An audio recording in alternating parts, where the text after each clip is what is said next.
Right, good morning, Year 9. Welcome to lesson number 4 of week 8. Sorry about the swap round for lesson 2 and 3. They are standalone lessons though, so that's fine. We're going to be moving on now from talking about specific diseases, be it viral, bacterial, or fungal and protists. And we're going to be looking at how the body actually defends itself against these different pathogens. So today we're going to be looking at the human defense responses. Now, before we get going, from last lesson, can you, without looking back at your notes, define either 3 keywords that you think were really important and what they mean? Write down 3 key points from last lesson, or summarise the whole of the lesson in 1 paragraph. So can you pick one of those 3 options? Can you give that a go?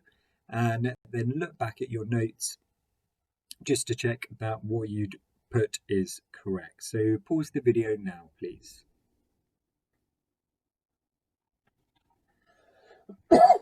Okay. So what do we need to take away from this lesson? We need to know some of the ways the human body defends itself against pathogens getting inside and causing problems. For grades 5 to 6, we need to describe how the human body defends itself against these pathogens, and also describing the role of white blood cells.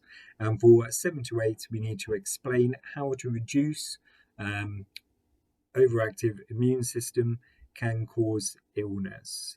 Also, we need to explain how antibody production fights pathogens.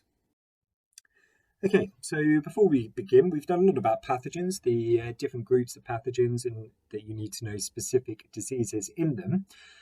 What I'd like you to do now for 1 minute is list as many ways that you think the body has of preventing pathogens getting inside your body.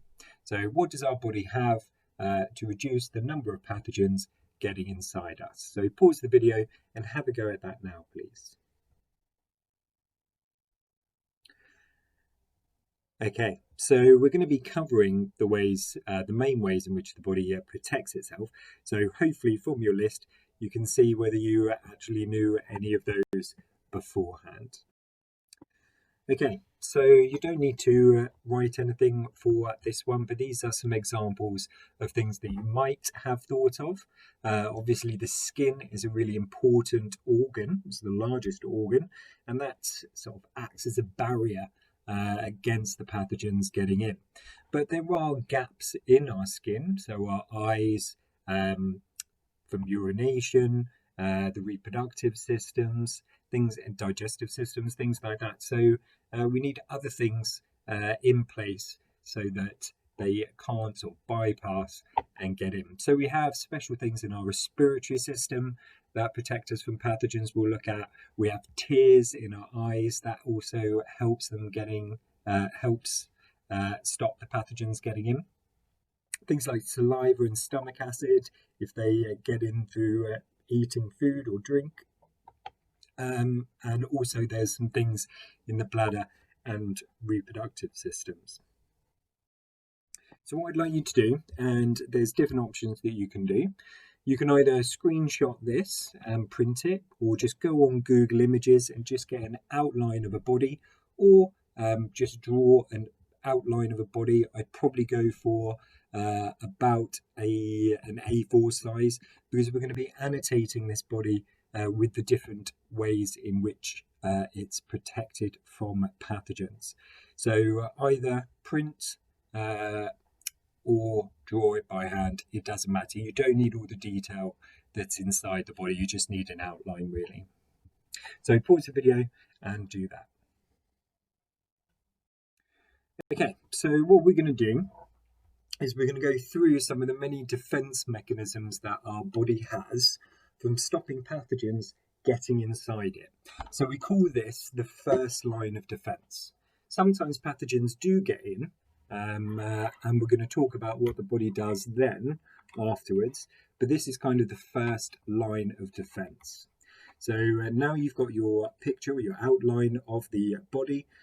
As we go through the slides, just summarize the information in a sentence or a couple of sentences, adding that to your diagram. So we're going to start with tears, mucus, and saliva.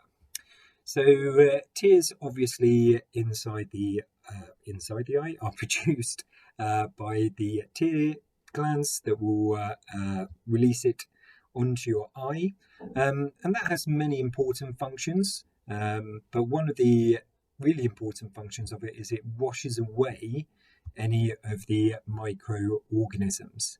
Now, tears also contain an enzyme called lysozyme that actually kills lots of types of bacteria. Not the ones that cause eye infections, which is why you get the eye infections, but most of the bacteria does actually destroy it, and that's why you get that sleep in the corner of your eyes. That's all of the kind of microorganisms that have been destroyed. So you might want to pause the video and annotate your diagram about tears. Okay, so next one we're going to talk about is saliva. And saliva is really important in the digestive system, but also it's really important in defending your body against pathogens because it actually washes those microorganisms off your teeth. So when you get plaque on your teeth, that is just bacteria that's kind of sticking to your teeth. And saliva actually helps kind of wash that away before it really takes hold. So add saliva to your diagram of the body. Okay, so the last one we're going to talk about is mucus. Now, we have our respiratory system, our breathing system, which brings in air from the outside into our body. And that can contain pathogens that if they get into our lungs, they can cause a lot of problems. So what your body does down the trachea or your windpipe is there's special cells that produce mucus. And that mucus traps the pathogens and the dirt and things like that. And then you've got some other specialized cells called cilial cells that actually have these little projections on them, and they actually waft that mucus up your respiratory system back into your mouth, and you're constantly swallowing it without even realizing it, but that's constantly happening. Now, for instance, in smokers, those cilial cells actually get destroyed from the sort of process of smoking, and that's why you might hear things like smokers cough, because they need to bring up that mucus because their cilia aren't able to do so.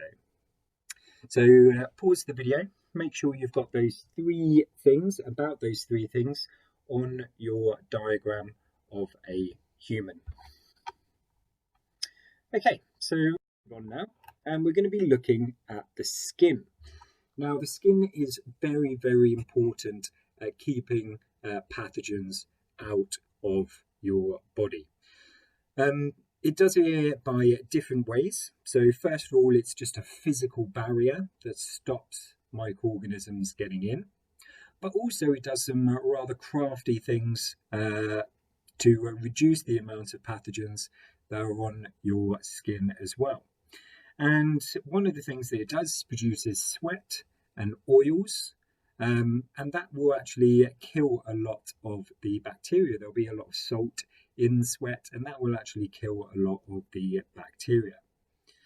Also, in certain areas, it will be slightly more acidic. So the pH of the secretions from the skin will be more acidic, and that actually reduces the amount of microorganisms that are able to grow and reproduce.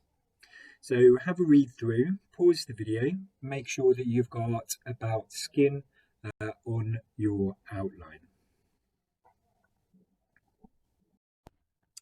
Okay, so next up is something that we've already spoken about, so you might not need to add it to your outline, but here is some pictures of some cilia.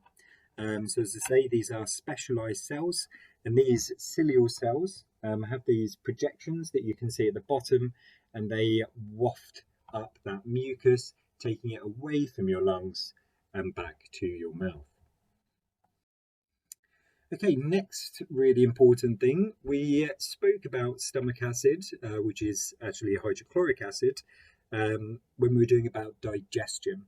And we said that there's a couple of functions of stomach acid, is that it reduces the pH so that proteases such as pepsin are able to work at their optimum. But also another really important function of stomach acid is that it kills pathogens and also parasites. So things like worms that are actually parasites, that if they do get into your digestive system, they can cause a lot of problems. Stomach acid will actually kill a lot of those so that it doesn't go any further than the stomach. So pause the video now and add about stomach acid onto your outline. Okay, next one. So the bladder can be a bit of an issue. Obviously, it opens up to the outside world, and quite often people can get bladder infections. Now, the urine that you that's actually stored in the bladder flushes most of the pathogens away that are moving up into the excretory system. So the urine that you would naturally produce washes away all of those pathogens from the urethra. So if you pause the video now and add about urine and the bladder.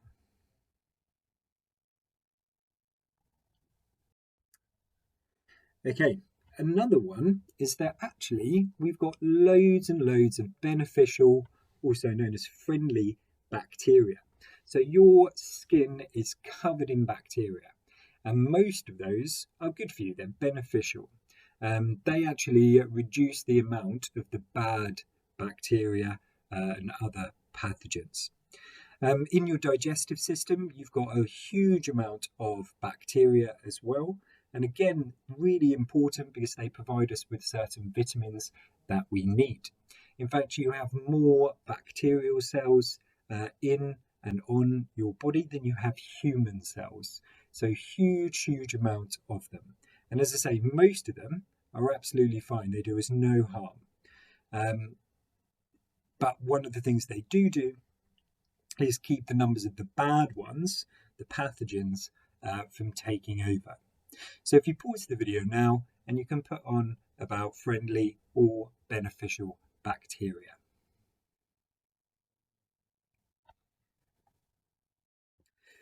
Okay, so next up is one that we're going to be talking about in a little bit more detail in a bit, is white blood cells.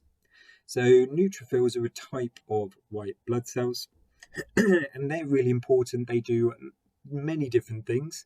We're going to talk about 3 in particular that you need to know about. But white blood cells are inside the body, going around in your blood, and then they move into your tissues and organs and things like that. These are kind of what will stop the pathogens if they actually get past everything else. So if we pop down about neutrophils or white blood cells, just as a sort of introduction, and then we're going to talk a little bit more about them in a bit. Okay, so as I say, we're going to be looking a little bit more now at white blood cells. So these cells are really important because if pathogens get past those first lines of defense, those barriers and things like that, then the white blood cells are the ones that will get rid of those pathogens inside your body. So there is a link to a video that I've put on Show My Homework. This will be the first link. So can you watch the link, the video, and have a think about the 2 questions. What is it that the video is actually showing? and why is it important to our health? You don't have to write those answers down because we're going to be going over some of those things that you need to know in a bit. So if you leave this, click on the link from Show My Homework, and then come back and we'll go through some of the important information. Okay, so hopefully you enjoyed the video. It's just having a look at some of these white blood cells and other cells that are important in our body at protecting us from pathogens. And you don't need to write these down, but these are the cells that you'll have in your blood. Obviously you've got red blood cells, you've also got lymphocytes, which are white blood cells, neutrophils, which are white blood cells, macrophages, which are another type of white blood cells, and then platelets.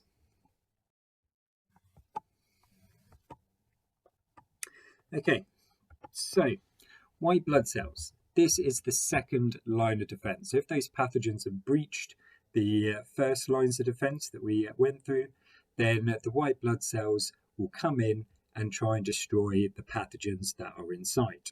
And there are three ways in which they do that. One of the things that they do is they actually ingest those pathogens, those microorganisms, and that process is called phagocytosis. They also produce antibodies. Now, you might have heard a lot about antibodies with the antibody tests for COVID-19. These are things that the white blood cells produce that actually fight specific infections. Very, very important little protein. They also produce antitoxins, and these are chemicals that will actually neutralize the toxins that bacteria produce that make us feel ill in the first place. So can you pop those three ways in which white blood cells protect us when the pathogens get inside our body? Okay, pause if you haven't popped that down, otherwise we'll move on. Now, there's actually lots of different types of white blood cells. Neutrophils and monocytes are ones that actually ingest pathogens. So they will come along, they will identify a foreign body, so a bacteria or fungal spore, things like that, and they will actually envelop themselves around it. So they move their cell around it, and then they kind of pinch it off so that they end up with a little sac that contains that pathogen. And then they release enzymes that will break those pathogens down. And that process is called, to say, phagocytosis. Now, you don't need to know that it's neutrophils and monocytes that do that. You just need to know that it is white blood cells, but you do need to know the process of phagocytosis. So if you want to draw a diagram to show the process of phagocytosis, then that would be great. Or if you just want to put it into words, that's absolutely fine as well. So if you pause the video and put down the information about phagocytosis. Okay, so white blood cells are also referred to as lymphocytes. Lymphocytes, the word lymphocytes does come up in exams every now and again. So maybe next to where you've written white blood cells, you could also annotate that and say also known as lymphocytes. So if you see anything about lymphocytes, it's going to be the same as talking about white blood cells. So don't let that trip you up. Now there's a video here that has a look at what these lymphocytes or white blood cells do in terms of antibodies. So I'd like you to leave this presentation, go on to the second link that I've put on Show My Homework, and can you watch the video and look at what the lymphocytes or the white blood cells do and how they do it. Okay, welcome back. Hopefully you were able to watch that video and you're able to see things like antibodies that are produced by those white blood cells to help your body defend itself. So what we're going to do now is I've got some questions, and these aren't just to do with what we've just spoken about. That kind of comes up later on, but it's things that we've spoken about in previous lessons, and also questions to make you think about how it all comes together. So for question 1, you just need to state how each action can prevent the spread of disease. And you can see that each one of those is worth 1 mark. So you just need to say how, for instance, 1A, washing your hands before preparing a salad, how that prevents diseases spreading. We also have throwing away tissues after you've blown your nose, and making sure that sewage does not get into drinking water. So you just need to state how is it that prevents the spread of disease. For question number 2, slightly longer answers because you need to explain. So remember, if you are explaining anything, if you see the command word explain, it means that you need to say how that works or why that works. So explain why the following symptoms of certain disease increase your risk of getting infections. So the first one for 2A says your blood won't clot properly. So some people have issues with their blood clotting, where it doesn't clot, which means that you carry on bleeding instead of it scabbing over. So explain why you think that increases your risk of getting diseases. That's worth 2 marks. For 2B, the number of white blood cells in your blood falls. So sometimes your white blood cell numbers will go down. How does that increase your risk of getting infections? And for the last one, question number 3, which is a 6 marker, you need to discuss how your white blood cells help to prevent you suffering from communicable diseases. So that's kind of bringing everything together. So make sure you talk about the ways in which white blood cells actually protect us from those pathogens. So pause the video now, have a go at answering those questions. This is the last task, so it will take a while to do these. There's plenty of time for you to get proper answers into that, and then we'll go over the answers afterwards. Okay, so grab a different coloured pen, and we're going to go over the answers. So tick where you are picking up marks and correct if necessary for bits where you didn't get the mark. Okay, so for the first question, this is just stating how it prevents the spread. So washing the salad will prevent pathogens transferring from hands to food. So if you've mentioned anything about the pathogens going from your hands onto the food, then that will be your mark. The next one prevents pathogens coming into contact with other people or your hands. And the last one, which was talking about sewage water, prevents pathogens from the guts, or you could have said feces, going into drinking water, which somebody might take in, ingest. Okay, so question number 2, you had to explain how it can increase your risk of infections. And the first one was talking about for people where the blood doesn't clot properly. So if you said anything about blood clots stop pathogens getting into the body, then that will be a mark. And then if you said that if the blood doesn't clot, then pathogens can get in through cuts or grazes, anything like that, then that will be the second mark. The next one for 2B was talking about people who have got low white blood cell counts. So if you had said that the white blood cells destroy pathogens, that would be a mark because you've said what they do. Then if you've said that if the number of white blood cells fall, then less pathogens will be destroyed, that will be a mark. And then if you said that that will increase your chance of getting an infection, that will be your third mark. Now the question 3 was the 6 marker, And this is kind of bringing in what we've spoken about and from the videos. And there's 3 ways in which white blood cells protect us. So if you have talked about the process of phagocytosis, just mentioning the word phagocytosis will have got you a mark. But if you have spoken about the process of the ingestion from the white blood cells that destroys the pathogen or the microorganisms, then that's going to be worth 2 marks.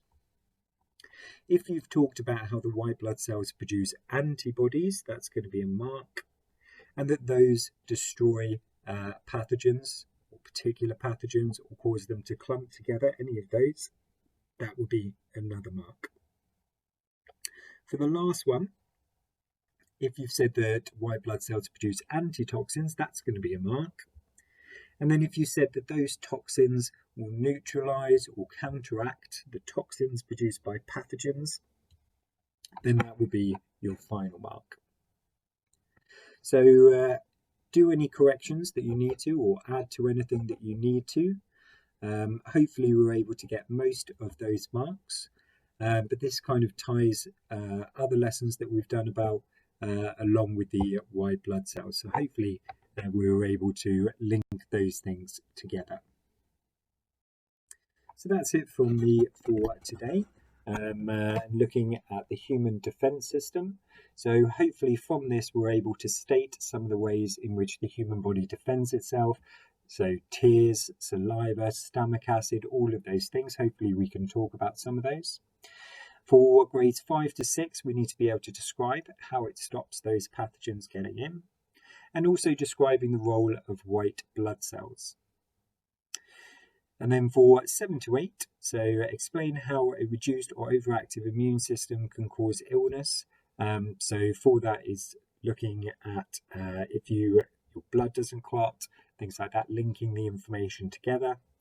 And also be able to explain how antibodies fight pathogens. And there's plenty of videos on antibodies and how they work. So if you feel that you're not 100% confident in that, then type into YouTube, how do antibodies work? And there'll be a plethora of videos that will help you with that if you're aiming for 7 to 8. Okay, so I hope you're all well. And join me tomorrow for our last lesson of the week. Very well done for accessing this and taking part. Hopefully you understood. If you have any questions, then obviously feel free to email. Take care of yourselves and see you next time. Goodbye.